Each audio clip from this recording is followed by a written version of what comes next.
نحمدہ و نصلی علی رسولہ الکریم۔ پیارے محترم اسلامی بھائیوں، پچھلی آڈیو میں ہم نے کچھ پیارے آقا صلی اللہ تعالی علیہ وسلم کے جو امت پر حقوق ہیں ان کے بارے میں کچھ بیان کیا تھا۔ آئیے قسط نمبر 2 میں بھی کچھ بیان سنتے ہیں۔ اطاعت رسول۔ پیارے اچھے اسلامی بھائیوں، یہ بھی ہر امتی پر رسول خدا صلی اللہ علیہ وسلم کا حق ہے کہ ہر امتی ہر حال میں آپ کے ہر حکم کی اطاعت کرے، اور آپ جس بات کا حکم دے دیں بال کے کروڑویں حصے کے برابر بھی اس کی خلاف ورزی کا تصور بھی نہ کرے، کیونکہ آپ کی اطاعت اور آپ کے احکام کے آگے سر تسلیم خم کر دینا یہ ہر امتی پر فرض عین ہے۔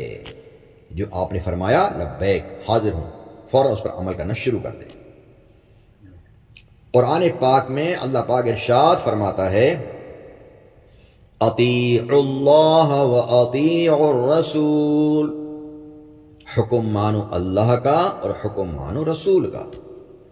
من یطع الرسول فقد اطاع اللہ، جس نے رسول کا حکم مانا بے شک اس نے اللہ کا حکم مانا۔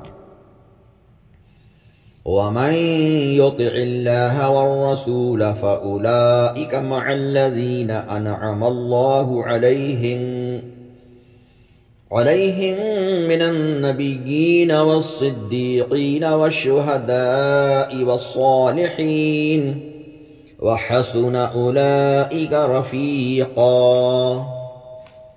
اور جو اللہ اور اس کے رسول کا حکم مانے تو اسے ان کا ساتھ ملے گا جن پر اللہ نے انعام فرمایا، یعنی انبیاء اور صدیق اور شہید اور نیک لوگ۔ یہ کیا ہی اچھے ساتھی ہیں، سبحان اللہ، ان کا ساتھ ملے گا، سبحان اللہ، جو اللہ اور اس کے رسول کا حکم مانے تو۔ قرآن مجید کی یہ مقدس آیات اعلان کر رہی ہیں کہ اطاعت رسول کے بغیر اسلام کا تصور ہی نہیں کیا جا سکتا، اور اطاعت رسول کرنے والوں ہی کے لیے ایسے ایسے بلند درجات ہیں کہ وہ حضرات انبیاء اور صدیقین اور شہداء اور صالحین کے ساتھ رہیں گے۔ ہر امتی کے لیے اطاعت رسول کی کیا شان ہونی چاہیے، اس کا جلوہ دیکھنا ہو تو اس روایت کو بھی پڑھیے۔ حضرت عبداللہ ابن عباس رضی اللہ تعالی عنہما نے روایت کی ہے کہ رسول اللہ صلی اللہ علیہ وسلم نے ایک شخص کو دیکھا کہ وہ سونے کی انگوٹھی پہنے ہوئے، آپ نے اس کے ہاتھ سے انگوٹھی نکال کر پھینک دی اور فرمایا کیا تم میں سے کوئی چاہتا ہے کہ آگ کے انگارے کو اپنے ہاتھ میں ڈالے؟ حضور صلی اللہ علیہ وسلم کے تشریف لے جانے کے بعد لوگوں نے اس شخص سے کہا کہ تو اپنی انگوٹھی اٹھا لے اور اس کو بیچ کر اسے نفع اٹھاؤ۔ اس نے جواب دیا، خدا کی قسم، جب رسول اللہ صلی اللہ علیہ وسلم نے اس انگوٹھی کو پھینک دیا تو اب میں اس انگوٹھی کو کبھی بھی نہیں اٹھا سکتا، اور وہ اس انگوٹھی کو چھوڑ کر چلا گیا۔ سبحان اللہ، یہ ہوتا عشق۔ کہا کہ جو پیارے آقا صلی اللہ علیہ وسلم نے انگوٹھی کو پھینک دیا، میں اس کو ہاتھ تک نہیں لگاؤں گا۔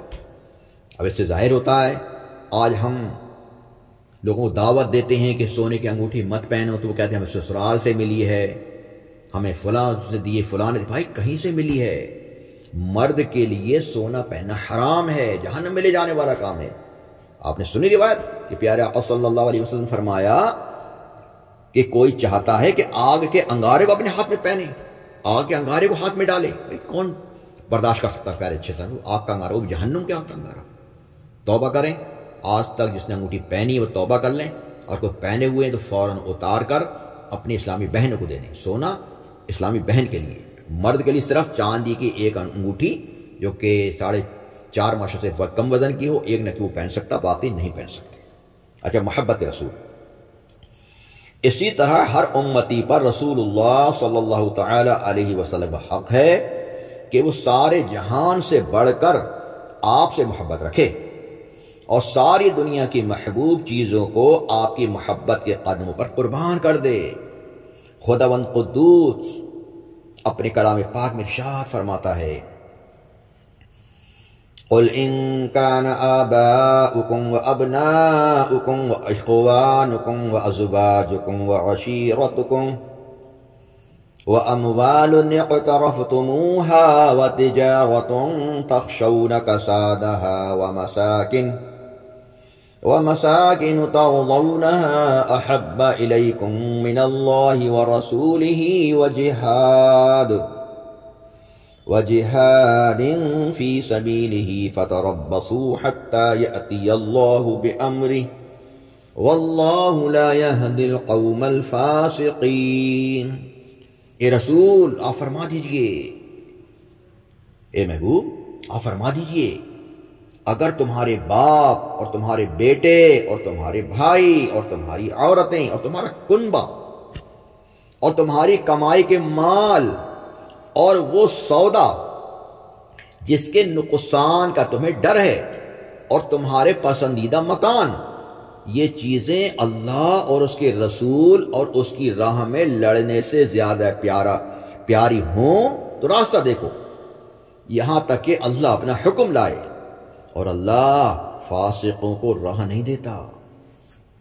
اس آیت سے ثابت ہوا کہ ہر مسلمان پر اللہ اور اس کے رسول کی محبت فرض عین ہے، کیونکہ اس آیت کا حاصل مطلب یہ ہے کہ اے مسلمانوں، جب تم ایمان لائے ہو اور اللہ و رسول کی محبت کا دعویٰ کرتے ہو تو اب اس کے بعد اگر تم لوگ کسی غیر کی محبت کو اللہ و رسول کی محبت پر ترجیح دو گے تو خوب سمجھ لو کہ تمہارا ایمان اور اللہ و رسول کی محبت کا دعویٰ بالکل غلط ہے، جھوٹا ہو جائے گا، غلط ہو جائے گا، اور تم عذاب الہی اور قہر خداوندی سے بچ نہیں سکو گے۔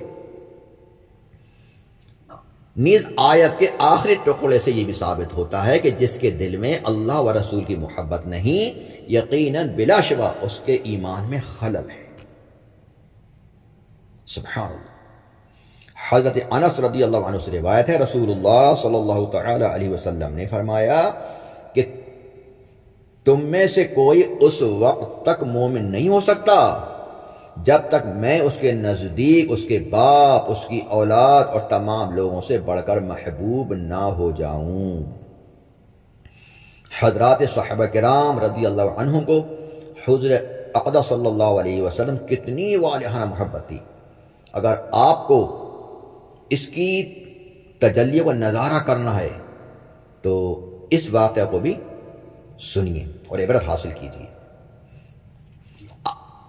آپ جنگ احد کے بیان میں پڑھ چکے ہیں کہ شیطان نے بے پر کی یہ خبر اڑا دی کہ رسول اللہ صلی اللہ تعالی علیہ وسلم شہید ہو گئے۔ یہ ہولناک خبر جب مدینہ منورہ میں پہنچی تو وہاں کی زمین دہل گئی، یہاں تک کہ وہاں کی پردہ نشین عورتوں کے دل و دماغ میں صدمات غم کا بھونچال آ گیا، اور قبیلہ بنی دینار کی ایک عورت اپنے جذبات سے مغلوب ہو کر اپنے گھر سے نکل پڑی اور میدان جنگ کی طرف چل پڑی۔ راستے میں اس کو اپنے باپ کا شہید ہونے کی خبر ملی، صبر کیا، پھر بھائی کی خبر ملی، صبر کیا، شوہر کی شہادت کی خبر ملی، پھر بھی صبر کیا۔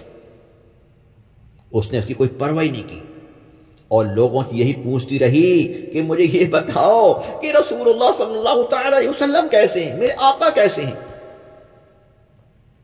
اللہ، یعنی باپ شہید ہو گئے، بھائی شہید ہو گئے، شوہر شہید ہو گئے، اتنا غم نہیں ہے، بس غم یہ ہے کہ میرے آقا صحیح سلامت ہے کہ نہیں۔ اللہ اکبر۔ جب اسے بتایا گیا کہ الحمدللہ آپ ہر طرح خیریت سے ہیں تو اس سے اس بڑھیا کی تسلی نہیں ہوئی اور کہنے لگی تم لوگ مجھے رسول اللہ صلی اللہ علیہ وسلم کا دیدار کرا دو، مجھے دکھا دو۔ جب لوگوں نے اس کو رحمت عالم صلی اللہ علیہ وسلم کے قریب لے جا کر کھڑا کر دیا اور اس نے جمال نبوت کو دیکھا تو بے اختیار اس کی زبان سے یہ کلمہ نکل پڑا، یہ جملہ نکل پڑا، کل مصیبت بعدک جلل، اس کا مطلب ہے آپ کے ہوتے ہوئے ہر مصیبت ہے چاہے کچھ بھی مصیبت نہیں ہے۔